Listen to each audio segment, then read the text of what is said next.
If you've ever seen someone get into cars and then disappear a few months later, it's usually not because they lost interest. It's because they bought the wrong first platform. They buy something modern and fragile, packed with electronics, locked behind special software, and the first time it throws a warning light, the hobby turns into stress. Suddenly, it's not fun. It's just bills, downtime, and guesswork. The right first car does the opposite. It makes you better. It gives you feedback.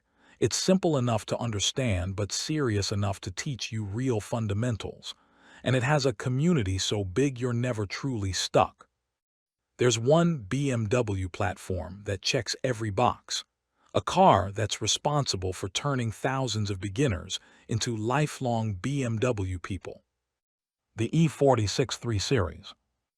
And in this video, I'm going to break down exactly why the E46, BMW's 1999 to 2005 3 Series, is still the best platform to buy if you want to get into cars and into BMWs in today's day and age. What makes it special, what it teaches you, what to look for, what to avoid, and how to buy one the smart way so you end up with a car you can learn on, trust, and actually enjoy. Let's get into it. Ever wonder why you still see so many old BMWs on the road? Not the brand new lease specials. I'm talking about the ones that have no business still being alive. The 2001 330i with 220,000 miles. The 2003 325i that starts every morning like it's offended you even doubted it.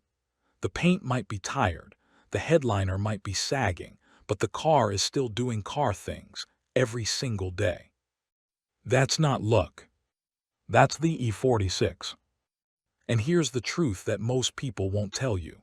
If you're trying to get into cars, really get into cars today, the worst thing you can do is buy something too modern, too complicated, too locked down. A car you can't diagnose, can't modify, can't understand without dealership software and a subscription. Because then you're not learning cars. You're learning how to pay for cars. But the E46 BMW 3 Series hits this perfect window where it's modern enough to be comfortable, but old enough to be honest. It's the best platform for someone to buy if they want to understand BMWs, build real skills, and end up with a car that actually feels like a BMW is supposed to feel. I've seen people buy an E46 as their first project car, and two things happen. Either they treat it like a cheap beater and it punishes them, or they take care of it, do the right maintenance, and it turns them into a real car person fast. So in this video, I'm going to break down exactly why the E46 is the best car and the best platform for getting into cars and BMWs today. What makes it special, what to look for, what to avoid, and how to buy one the smart way so you don't end up with a money pit. No hype, no fantasy, just the truth. Let's get into it. Number 1, it teaches you what driver's car actually means. A lot of people say driver's car, but they've never driven one. They've driven fast cars or loud cars or cars with a giant screen and a launch control button. But a real driver's car is about connection, steering feel, chassis balance, weight transfer, brake modulation, the stuff that makes you better. The E46 is one of the last affordable cars that gives you that classic BMW recipe. Inline-six power, rear-wheel drive, balanced chassis, and steering that still talks back to you. You don't need 400 horsepower to have fun. You need a car that communicates.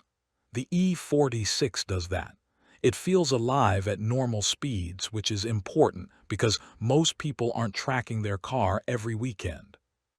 And if you ever do decide to autocross or take it to a track day, the E46 is the kind of platform that rewards skill. You can feel what you did wrong. You can feel what you did right. That feedback is how you learn. Modern cars hide mistakes. The E46 exposes them, and that's why it teaches you faster.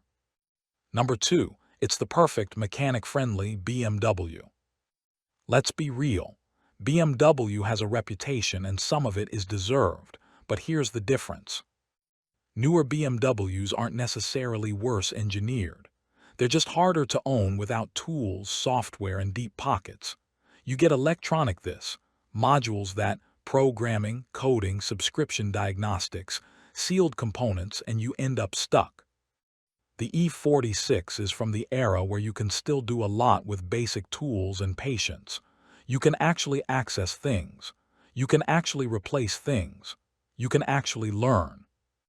And it's not just easy to work on in a general sense, it's internet solved. There are write-ups for everything, videos for everything, torque specs everywhere, parts lists everywhere. People have made every mistake you're about to make and they posted the fix. That matters when you're starting out. Because the easiest way to quit the car hobby is to buy something with no support and no answers, then get stuck on step 2. The E46 doesn't do that to you. It's one of the most documented enthusiast platforms of all time. Number 3. The inline-6 engines are a masterclass in why BMW got famous. If you're getting into BMWs, you want to understand the heart of the brand. That means the inline-6. On the E46, your main engines are the M52TU and M54, depending on year and model. And these engines are special for one reason. They're smooth, torquey, and simple enough to understand, but advanced enough to feel premium. They're not complicated like a modern turbo direct injection engine with multiple cooling circuits and sensors stacked on sensors. But they're not basic either. You learn about VANOS. You learn about crankcase ventilation. You learn about cooling system weaknesses. You learn how a BMW behaves when it's healthy and how it behaves when it's not. And if you take care of these engines, they can run a very long time, but you have to respect the maintenance. Which brings me to the next point. Number 4, it forces you to learn the most important skill in the car world, preventive maintenance. Anybody can buy parts. Anybody can bolt on an intake. Anybody can slap wheels on a car. What separates someone who owns a project from someone who understands cars is maintenance discipline. The E46 is perfect for that because it has a short list of known weak points that are not optional. And if you handle them, the car is solid. Ignore them, and the car becomes the horror stories people love to repeat. Here's the reality. An E46 doesn't usually die from one big surprise. It dies from neglect. It dies because someone ran it low on coolant, ignored the warning signs, and drove it like a Camry. So if you own an E46, you learn quickly that you can't be lazy. You learn to inspect. You learn to baseline. You learn to fix small issues before they become big issues. And that skill transfers to every car you ever own. Number 5. Parts are available, affordable, and there's an upgrade path for everything. This is where the E46 becomes unbeatable as a platform. If you're getting into cars, you need a car where parts don't feel like punishment. You need a car where you can buy OEM quality components, upgrade where it matters, and not bankrupt yourself. The E46 has a massive aftermarket, huge OEM parts availability, and a clear ladder of upgrades. Want it to be a clean daily? You can do OEM refresh parts and keep it stock. Want it to be a street build? Suspension, bushings, wheels, brakes, intake, exhaust, tune, done. Want it to be a drift car? There are a million setups people already run. Want it to be a track car? Coilovers, reinforcement, cooling upgrades, brake ducts, proper alignment, everything exists. And if you're into the whole OEM plus vibe, the E46 is basically the king of that. You can make it drive like a much newer car just by restoring and tightening the chassis. That's the key a lot of people miss. On an E46, maintenance is performance. A fresh cooling system, refreshed bushings, good tires, and proper alignment can make a tired E46 feel brand new. And it will shock you how good a slow car feels when it's set up right. Number 6. It teaches you chassis fundamentals like no other cheap platform. Most beginner car builds start wrong. People chase horsepower before the car is healthy, before the chassis is tight, before the driver has skill. The E46 makes you focus on fundamentals because you can actually feel them. Bushings matter, engine mounts matter, control arms matter, sway bar end links matter, rear subframe bushings matter, differential mounts matter. And because the E46 is so popular, you can learn what each change does. You can do one upgrade at a time and actually feel the difference. That's how you learn. You're not just throwing parts at a problem, you're building an understanding. And that's what turns you into someone who can drive, diagnose, and build. Number 7, it's modern enough to daily, old enough to stay analog. This is a big deal in today's day and age. You want a car that's usable, heat works, AC can work. Highway driving isn't miserable, it has airbags, it has stability systems depending on trim and year, it has OBD2 diagnostics. But you also want a car that doesn't feel like a video game. The E46 sits right in the middle. You get comfort, you get the classic BMW interior layout, you get a car that still feels like a real car, not a rolling iPad. And when something goes wrong, it usually tells you in a way you can understand. Number 8, the community is massive and that protects you. This one is underrated. When you buy an E46, you're not alone.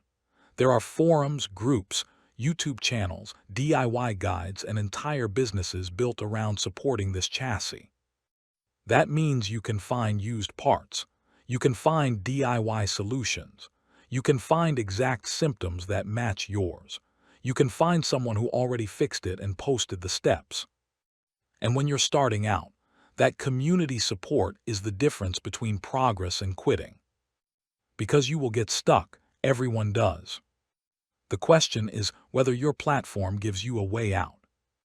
The E46 does. Number 9. It's one of the cheapest entry points into real BMW ownership that still matters.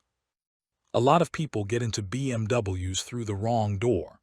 They buy the cheapest modern BMW they can find, with turbos, direct injection, complicated electronics, and deferred maintenance.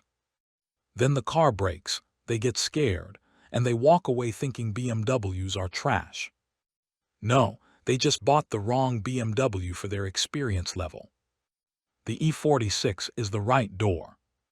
It's affordable enough to get into, it's iconic enough to feel special, and it's mechanical enough to teach you the brand without drowning you in systems. It's the car that makes you understand why BMW people love BMWs. And once you understand that, you can move up to anything. Number 10. It has a baseline formula that works every single time. If you want to do this smart, here's the formula that separates a great E46 experience from a nightmare. Step 1. Buy the right example. Don't chase the cheapest one. Don't chase the one with the most mods. Don't chase the one with the fanciest wheels and the loudest exhaust. You want the most boring, maintained, documented E46 you can find. Service history beats everything. Step 2. Baseline it before you modify it. Cooling system refresh, fluids, belts, hoses, vacuum lines, intake boots, CCV system if needed, VANOS seals if needed, suspension inspection, brake inspection, tires. Make it healthy. Step 3. Make it tight. Bushings and mounts, control arm, rear trailing arm bushing, sway bar links, shocks and struts, alignment. This is where the E46 transforms. Step 4. Then you mod. Wheels and tires that fit correctly, suspension setup that matches your goal, brake pads and fluid, maybe a tune if applicable, maybe an intake or exhaust for sound. But only after the car is right. That's the E46 path, and it works. Now I know what you're thinking. Okay, but what about the problems? Everyone says E46s are unreliable. Here's the honest answer. They're not unreliable, they're unforgiving. There's a difference. An E46 will not tolerate neglect. It's not a car you can abuse and ignore like a basic commuter. It's a precision car from an era where BMW assumed owners would maintain them like a premium vehicle. So yes, if you buy a neglected E46, it will hurt you. But if you buy a decent one and you do the known maintenance, it becomes one of the most satisfying cars you can own for the money.